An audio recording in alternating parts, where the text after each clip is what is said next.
Участники программы «Время покажет» обсудили, стоит ли упрощать въезд трудовым мигрантам в РФ. Друзья, как вы думаете, нужно ли открывать границу и упрощать въезд, пишите в комментариях. Если ты за открытие границ, ставь лайк. Ну а сейчас давайте смотреть, что думают про этот вопрос на телевидении. Министерство сельского хозяйства сказало, что нам прям необходимо прямо сейчас начать пускать мигрантов. И это, друзья, на фоне того, что Министерство экономического развития, точнее министр экономического развития говорил о том, что нас ждет безработица в некоторых отраслях, где, правда, будем разбираться, но давайте вспомним, что говорил нам министр сначала экономического развития. Мы здесь опасаемся, что в марте какая-то часть компаний может, сократить занятость, особенно в тех видах деятельности, которые на сегодняшний момент не восстановились в полном объеме. Это в первую очередь общепит, это сфера услуг, это сфера развлечений и гостиничная сфера. А вот как люди в соцсетях отреагировали на новость о том, что нам необходимы мигранты. Это борьба с безработицей в Таджикистане. Предлагаю распустить Минсельхоз за русофобию.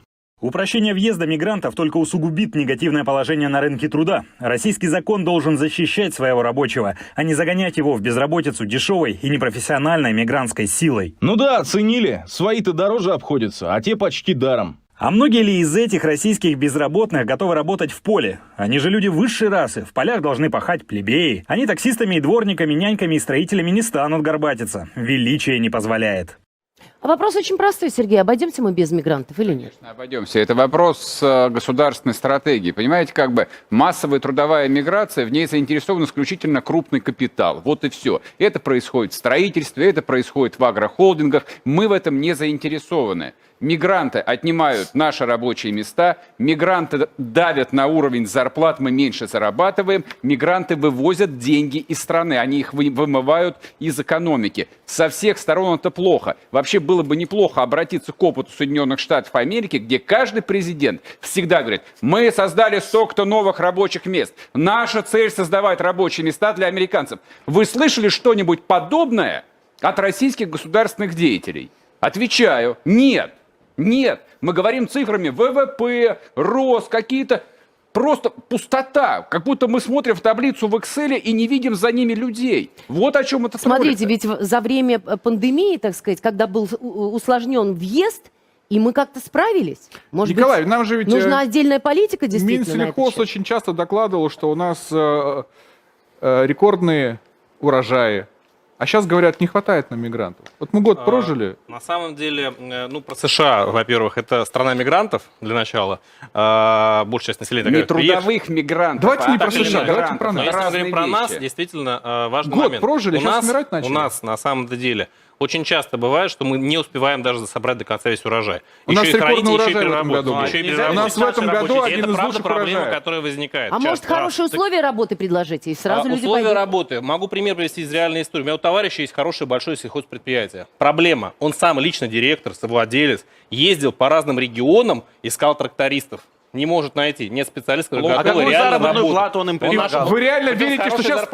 Николай, сейчас реально, Миш, нам говорят, приедет человек из Таджикистана, Узбекистана, любой другой страны, и он будет крутым профессиональным трактористом. Нет, Минсельхоз просто ищет легкие пути. Он хочет за малые деньги нанять дешевую рабочую силу, которая быстро все проблемы решит, не думая при этом о глобальных экономических целях и о том, что, конечно же, ничего не имея против мигрантов, мы должны в первую очередь обеспечивать наш народ работой. И я уверен, что сейчас, после пандемии, огромное количество людей нуждаются в работе. Если им предложить нормальные условия, нормальные социальные и трудовые гарантии... У нас есть отличный пример. Ты знаешь наверняка, что сейчас курьеры не только в Москве получают большие деньги. Недавно один из порталов проводил опрос, 110 тысяч рублей курьеру с машиной не в Москве предлагают. Таких вариантов много. Люди с удовольствием идут работать курьерами. И наши соотечественники с удовольствием И цены не поднялись из-за этого. И в первую очередь, значит, мы должны их обеспечивать, потому что, правильно сказал Сергей, мы должны оставлять деньги внутри нашей экономики. И мы должны заботиться о наших жителей. Это социальная политика государства. Почему на фермы не идут? Что в данном случае? Ведь есть вот такой механизм, да? Вот мы увидели, что можно справляться, давать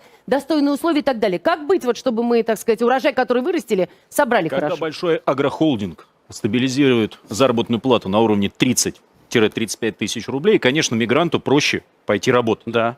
А когда у тебя крестьянско-фермерское хозяйство, я также абсолютно поддерживаю в этом плане Николая, позвонил товарищу, он мне говорит: Слушай, у меня они на вес золота.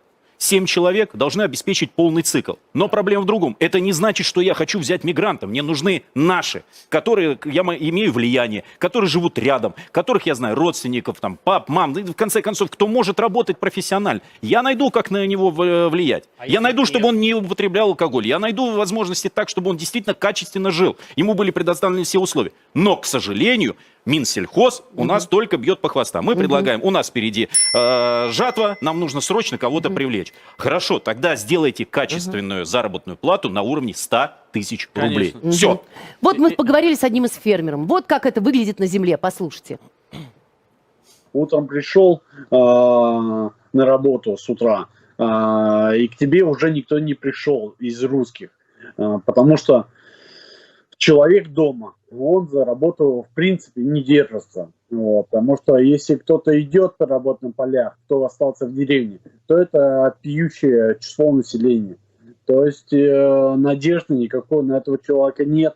Человек, который уехал на заработки, он более физически подкован, что они знают, что они уже едут в другую страну, что там папа, мамы нет. Но им надо работать и кормить еще в другой стране семью. Константин Федорович, получается, что реально, если верить фермеру, русские не хотят работать и пьют, ну, курьером еще пойдут работать, но на село нет? Ну, есть разные проблемы в разных сферах, не только в сельском хозяйстве.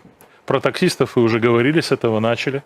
Почему бы русским в городах, если у них есть там потребность в работе, не учиться на шофера и не идти таксистом?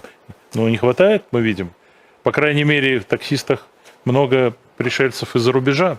Я не сторонник обвальной миграции, но при этом я прекрасно представляю, что когда городские жители говорят о том, что, вы знаете, нам мигранты не нужны, потому что село само справится, а село не справляется, то как-то надо найти какой-то компромисс между этими двумя мнениями. А вы видите, как найти? Ну, во-первых, я, работая в Государственной Думе и занимаясь этим, выступаю не за миграцию, а за репатриацию. Я считаю, что это есть совершенно вопрос. Разные вещи, и прежде всего, конечно, мы должны, если у нас есть недостаток рабочей силы, если он ощущается, кроме всего прочего, кроме наших моральных обязательств и всяких иных человеческих обязательств перед соотечественниками, мы должны развивать как раз репатриацию, то есть тех людей, которые одной с нами крови, веры, языка, и если они чувствуют себя не очень хорошо, мы должны их привлекать. Вот в Туркмении осталось около 100 тысяч русских, которые там на положении людей второго сорта. И мне кажется, что эти люди, которые там в Туркмении, они как раз вполне могли бы... Часть из них уже уехала, но им создают разные трудности, потому что Туркмения – это особенная страна. Долго можно об этом говорить. Но вы знаете хорошо этот вопрос. Вы знаете, он действительно очень важный, потому что если освобождаются, так сказать, рабочие места, их никто не занимает, при том, что у нас не хватает работы у людей. Самые благополучные годы в городе Москве была квота на мигрантов из Молдовы и так далее, потому что никто не хотел из жителей Москвы работать водителями троллейбусов и автобусов. И сколько вы не говорите о том, что вы знаете, мы должны что-то делать, это на протяжении десятков лет происходит. Понимаете? Проблема с этим... Платить надо было нормально людям, всего-навсего. Значит, ну тогда давайте дальше потянем. А из чего платить? Из чего платить? Из городского. У нас есть возможность, коллеги, у нас есть возможность поговорить с Министерством сельского хозяйства сейчас. Сергей, у нас есть возможность задать вопрос непосредственно инициаторам этой идеи. У нас на связи Роман Владимирович Некрасов, директор департамента в Минсельхозе. Здравствуйте, Роман Владимирович. Добрый день. Роман Владимирович, вот почему сейчас такая большая потребность в мигрантах? Ну, точно не справитесь? Смотря что сравнивать. А почему вы решили, что она большая? А потому что мы... Это очевидно, что она большая. Нет, потому что в стране 5% безработицы. Вот почему это очевидно. Потому что просят процедуру въезда в страну облегчить для мигрантов, для того, чтобы они могли работать. Давайте коллеги, разговаривать. Давайте разговаривать цифрами. Момент первый. Общее количество людей, которые нам нужно, составляет менее 7% от тех россиян, которые сегодня трудоустроены в нашей сфере. Это вопрос номер один. А почему тогда ваше министерство выступает с инициативой? Дайте закончить. Вопрос номер два. Значит, у нас с вами привлекаются сезонные работники, которые привлекаются для выполнения работ в период пиковых нагрузок. Вопрос номер 3. Это наименее квалифицированные рабочие места с минимальным уровнем заработной платы и с самыми тяжелыми условиями работы. Поправьте меня, пожалуйста, если я не прав, но именно ваше министерство выступило с инициативой сейчас Тихо, вопрос не услышно. вернуть и разрешить опять нам мигрантов. Сейчас, насколько я понимаю, в сельском хозяйстве далеко не сезон и не пиковые нагрузки. Мы подняли этот вопрос заранее, потому что поднимать этот вопрос тогда, когда пора выходить в поле, уже поздно. Насколько И заранее? тогда приглашение ничего не решает.